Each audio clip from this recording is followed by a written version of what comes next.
Vamos a leer el capítulo 8 de la novela Kukulcán. Soy Carlos Mata. Bajo la luz de una luna fría e indiferente y una brisa suave que bañaba el campamento como un arrullo fresco, Cortés y Aguilar continuaron con su plática. El poblado de Tulum está situado en la orilla del Mar Caribe, en la parte del este y hacia el norte de la península maya de Yucatán. Debe estar muy cerca de aquí, hacia el sur de Cozumel. Aguilar sonrió al evocar aquellos recuerdos lejanos y miró a su interlocutor, tratando de hacerle sentir la magia de la época en que vivió en aquel sitio. Uno de los hombres que me encontraron se nos adelantó corriendo a toda velocidad para comunicar la sorprendente noticia a su cacique. Pronto oí que sonaron los caracoles y los tambores que avisaban a todo el pueblo. La gente salió de sus casas para ser testigos de mi llegada.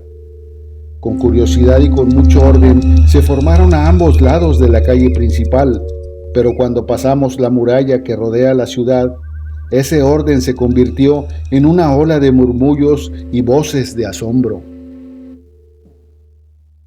Cortés prendió otras 2 lámparas de aceite que habían sido llevadas durante el día, cuando el recién llegado estaba ausente. La carpa se llenó de vida y color. Aguilar se preguntó si tanta iluminación no habría sido ordenada por el general para estudiar mejor su rostro al hablar, y así someterlo a un escrutinio y dilucidar el estado de su cordura. Aunque entendía que si así fuese, el receloso general hubiera estado en su derecho de guardar esa reserva cautelosa ante lo inverosímil que debía sonarle su narración. La gente se iba arremolinando detrás de nosotros y nos seguía a medida que caminábamos hacia el centro de la plaza. Era muy extraño. Ya cerca de la plaza habían tirado miles de pétalos de flores por donde yo iba a pasar y todos me veían en una especie de éxtasis, como quien viese a un rey o al sumo pontífice. Algunos hasta se postraban a mi paso al ir caminando entre las 2 masas humanas, y yo solo miraba cientos de rostros que parecían iluminados por un extraño fulgor de alegría, y algunos extendían sus manos hacia mí, tratando de tocarme, pero sin hacerlo, como si sintieran que podrían caer fulminados por un rayo. Al pie de la pirámide mayor me esperaban 4 hombres cuyas finas vestiduras me hicieron suponer que eran los jefes del poblado. Me causaron mucha admiración sus lujosos maxtlis o calzones, que cubrían sus cinturas y destellaban con hilos de metales brillantes con los que estaban adornados.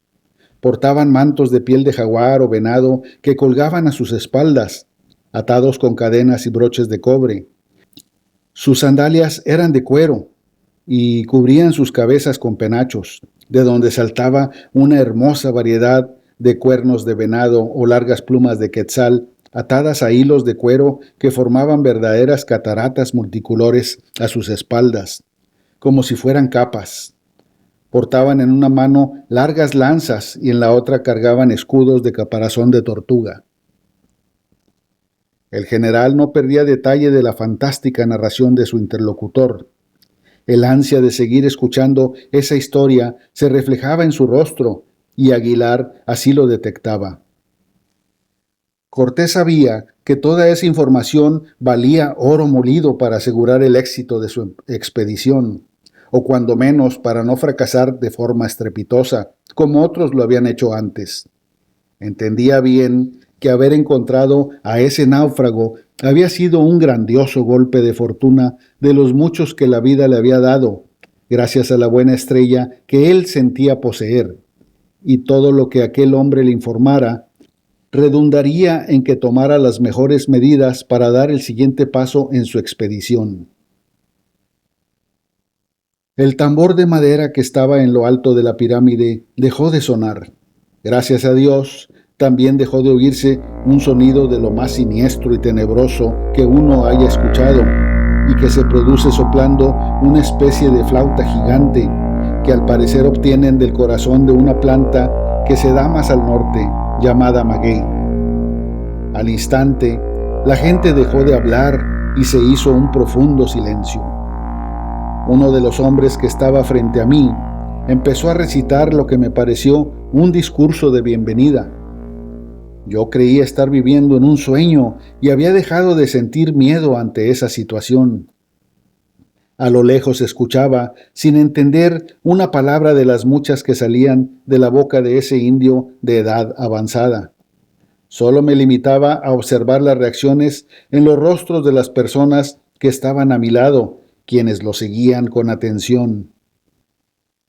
Veía de reojo la forma de la pirámide, cuya escalera principal tenía en las alfardas 2 serpientes talladas en la piedra, que bajaban desde lo alto y sus cabezas remataban en la base, con sus espantosas fauces abiertas y enseñando su lengua bífida. Todavía me acuerdo de ese momento y aún siento escalofríos. «Qué horrible situación debes haber vivido», comentó Cortés, siguiendo con atención cada palabra pronunciada por su acompañante. Unos criados llevaron la cena. El general destapó una bandeja que contenía una generosa ración de tocino que estaba envuelta en una tela encerada. La partió en 2 y la sirvió en las escudillas de madera. Lo mismo hizo con el queso. Entonces la gente empezó a gritar, repitiendo la última palabra que había pronunciado el viejo cacique. Eso me sobresaltó y me hizo voltear hacia atrás a ver a la multitud, que a una sola voz exclamaba repitiendo las mismas sílabas. Kukulcán, Kukulcán, elevando el tono en cada ocasión. ¿Y qué significan esas sílabas?, preguntó Cortés, sin estar seguro si eso había sido el nombre que Aguilar ya había mencionado antes. No lo sabía en ese entonces.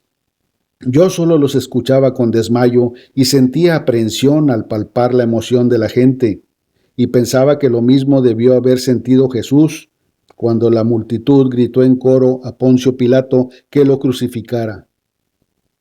A señas me indicaron que subiera las escaleras, y así lo hice, sin que el pueblo me dejara de mirar con atención, como si estuvieran presenciando un evento añorado por mucho tiempo.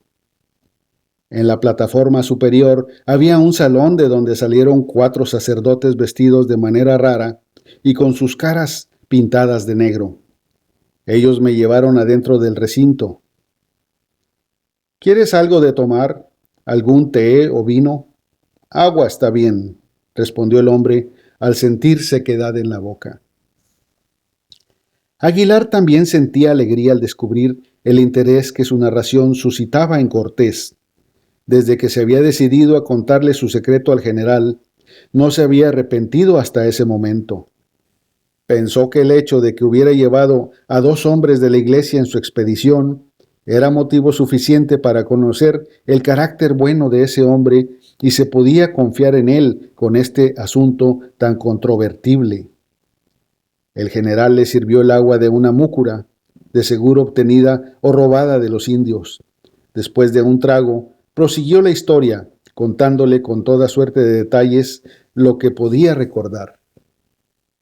Adentro del salón, que estaba en una penumbra casi absoluta, alumbrado tan solo por 2 antorchas, había 5 banquitos donde todos nos sentamos. Antes de sentarnos, hicieron una profunda reverencia que hubiera envidiado un paje de la corte del rey de España, pero que me llenó de confusión.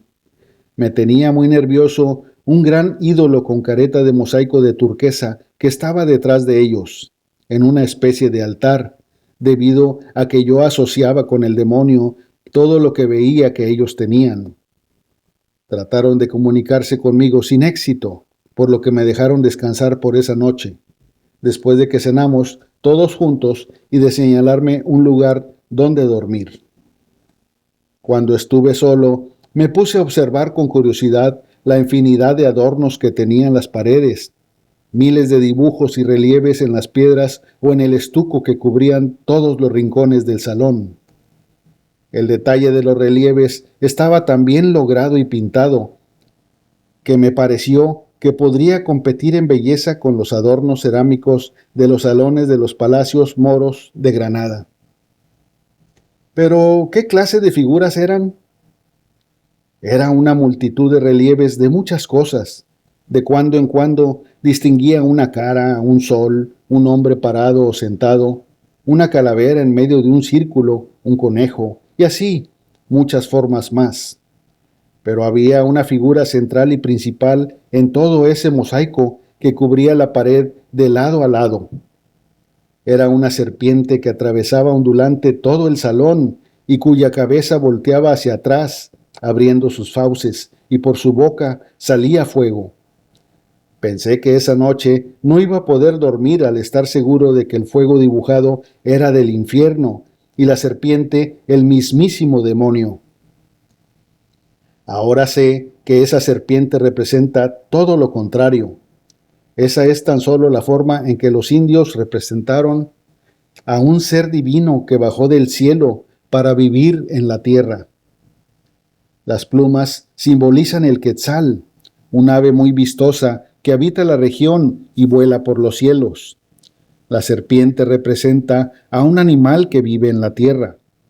Así, con esa combinación que produce a un ente mítico que no existe en la naturaleza, nosotros podemos reconocer a un ser divino que llegó del cielo. ¿No pensaste en escapar?, preguntó Cortés sonriendo. Justo eso fue lo que pensé. Salí a la plataforma de la pirámide y el poblado parecía dormido a esas horas de la noche. El viento fresco y húmedo soplaba al compás del sonido que producían las olas, que rompían en cataratas de espuma a unos pocos metros en la playa. Todavía hoy puedo recordar con claridad esa noche.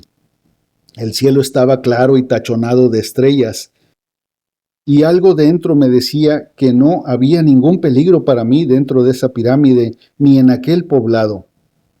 Por la forma en que me recibieron y me trataron, pude inferir que había razones recónditas y misteriosas que en ese momento no entendía, pero que no representaban peligro inmediato. Sentí una paz interior, como de quien llega al fin de un lugar que por mucho tiempo había buscado. Además, abandoné por completo mi idea de escapar al ver 4 guardias custodiando la base de la pirámide, y también por el hecho de que mis cansados ojos se me cerraban de sueño. Entonces, ¿qué hiciste? Regresar al interior de la pirámide y dormir, arrullado por el estruendo de las olas que chocaban contra el acantilado. Solo eso. A la mañana siguiente todo lucía tan diferente. Poco a poco aprendí el idioma e hice muy buenos amigos por ese tiempo que viví en Tulum. Es increíble cómo pudiste sobrevivir tanto tiempo entre esa gente. No sé, conozco a los naturales de Cuba y otras regiones de estas tierras y no son amigables. Yo no sobreviviría solo ni 3 días. ¿Y cómo aprendiste el lenguaje?, preguntó el general, con la mirada fija en la llama débil de una vela que ya se moría. Empezamos con la ayuda de esos relieves de las paredes. Yo señalaba uno y un joven sacerdote maya me pronunciaba el nombre y yo lo repetía.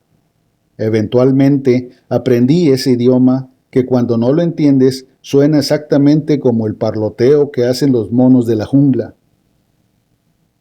Jerónimo, ¿crees que podríamos desembarcar en Tulum o cerca de ahí y fundar una ciudad sin encontrar mucha resistencia por parte de los indígenas?